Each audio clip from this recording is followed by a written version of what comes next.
Hi guys, good morning. I am VK Sharma from Icon School GGC. Welcome to class 8th English question answer day 11. Lesson 3rd glimpses of the past.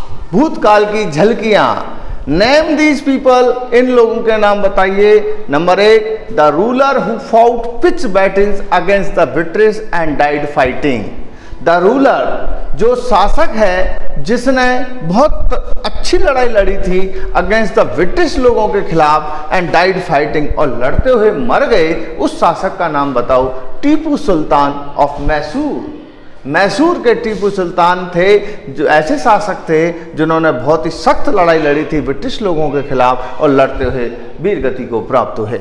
ऐसे सुल्तान का नाम है Tipu Sultan of Mysore. Mysore के टीपू सुल्तान.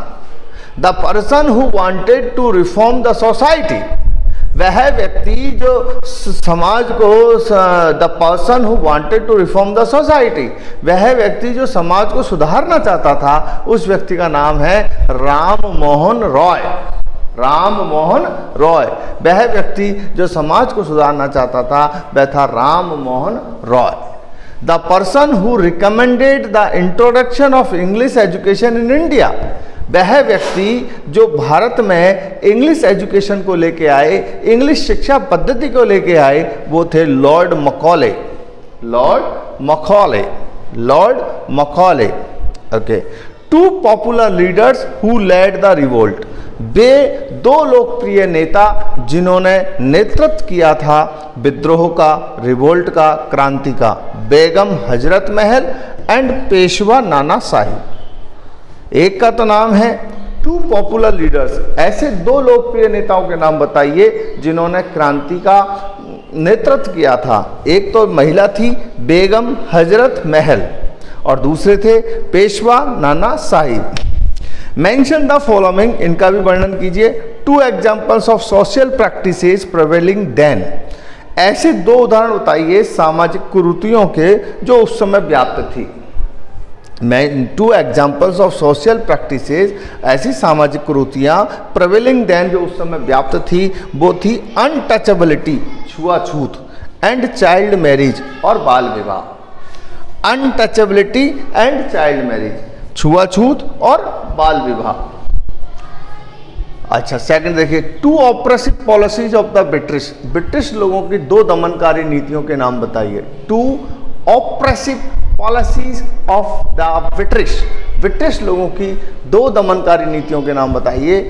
ए, to put an Indian in jail without prior trial in a court.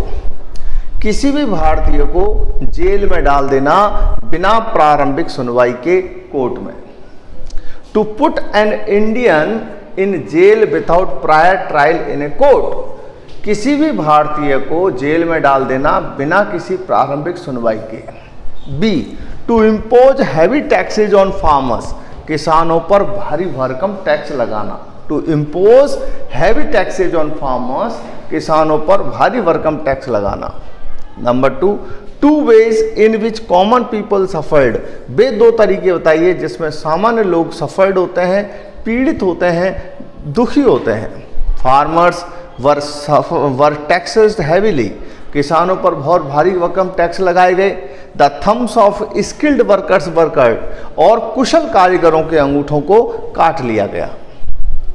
Two ways, दो तरीके बताइए इन which common people suffered, जिसमें common people suffered हुआ. फार्मर्स वर टैक्स्ड हैवीली. किसानों पर भारी भरकम टैक्स लगा दिए गए. The thumbs of skilled workers were cut.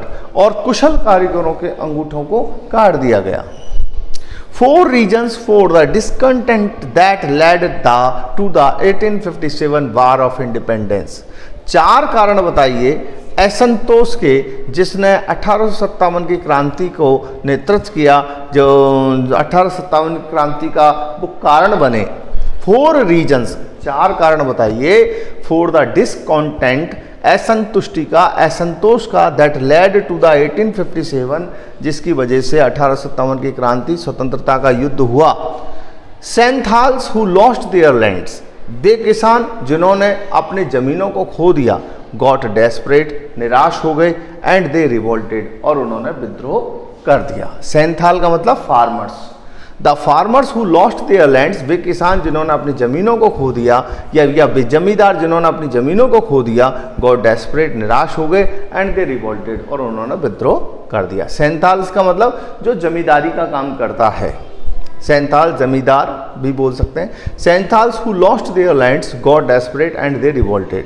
The huge difference in salaries and facilities between Indian sipahi and white soldier. The huge difference, एक बहुत बड़ा अंतर था, विशाल अंतर था सैलरीज में, वेतन में, एंड फैसिलिटीज और सुविधाओं में, बिटवीन इंडियन सिपाही, एक भारतीय सिपाही की अलग सैलरी थी, एक गोरे व्यक्ति की अलग सैलरी थी, अंग्रेज व्यक्ति की अलग सैलरी थी, और उनकी सुविधाएं अलग थी और भारतीय सिपाहियों की सुविधाएं अलग थी। The huge difference in salaries and facilities between Indian sipahis and white soldiers, एक बहुत बड़ा डिफरेंस उनमें था। Brahmins came to know that, ब्राह्मणों को ये पता चला, the bullets they had to bite contained cow and pig fats. Brahmins came to know that, ब्राह्मणों को ये मालूम चला कि द बुलेट्स, जो गोलियां हैं, दे हैड टू वाइट, जो उनको वो दांत से काटते हैं, contented cow and pig fats, जिसमें गाय की और सूअर की चर्बी लगी हुई होती है। Many local kings and princes were dethroned, और काफ़ी सारे जो लोकल किंग्स थे, राजकुमार थे, उनको डिथ्रोन्ड कर दिया गया, यानी उन्हें सिंहासन से नीचे उतार दिया गया। तो गाइस एक बार पुनः देखिए, इन क्वेश्चनों को अच्छी तरह आपको देखना है और इनको आपको फेयर में करना है। Okay guys, see you tomorrow, same time same place, bye.